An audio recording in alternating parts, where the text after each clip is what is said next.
take into account now this first half of the season? Can you look back on it? Do you reflect over these 4 days at all and then reassess your goals, what you want to do in the second half individually? Well, I think the big thing around here is consistency, you know. I mean, we got a good ball club, and say what you may about the first half, but it's in the past, and you know, all we got is the rest of July, August, and September, and you know, go from there and take each day as it comes, and try to go out and play the best ball game you can that day. What are your plans? You got anything good? I know as soon as Game 2 ends, it's taillights. Everyone's out of here. I'm a homebody. I'm going home, man, and I'm going to have some pool time with my girls and have a little cookout with the family and kind of get away for a little while and enjoy a little slower pace.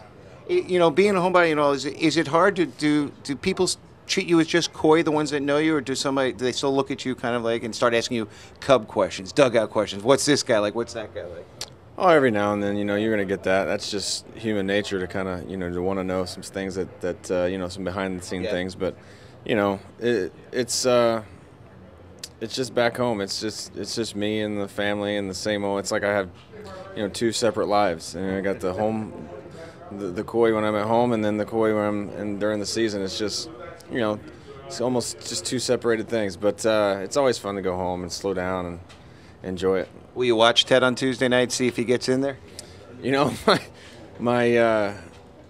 my wife, I made the comment because they had turned the cable off when we were out here, and I told them that we needed to get the cable back on so we could watch the game on Tuesday night. We're having a cookout, and she said, well, if you're going home, you get 3 days off of baseball, and you're not playing in the game, we're sure as hell not watching somebody else play the game. But I bet you we get it on there.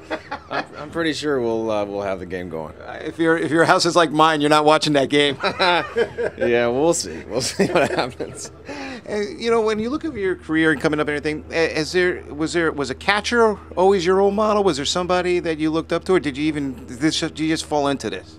You know, Sandberg was my favorite player growing up, believe it or not, and you know, Sandberg and Ripken, those guys. I was an infielder. You know, I was a shortstop in high school and a third baseman in college, and you know, I was also very big into wrestling growing up, which is why I think the catching position kind of appealed to me a little bit. You know, and kind of the tough, hard-nosed position that took a lot of ability, a lot of toughness, and you know, I kind of accepted that challenge, you know, with open arms when they said, you know, would you mind being a catcher? And I said, heck, you know, no way. I had no problem at all. So, you know, I guess it's worked out thus far. But you know, I was always an infielder. I wanted to be Sandberg, and now you know, some of my favorite players around the league are Jeter and Chipper Jones and guys like that. So, you know, I'll do my thing back there, but I still have my favorites out in the infield.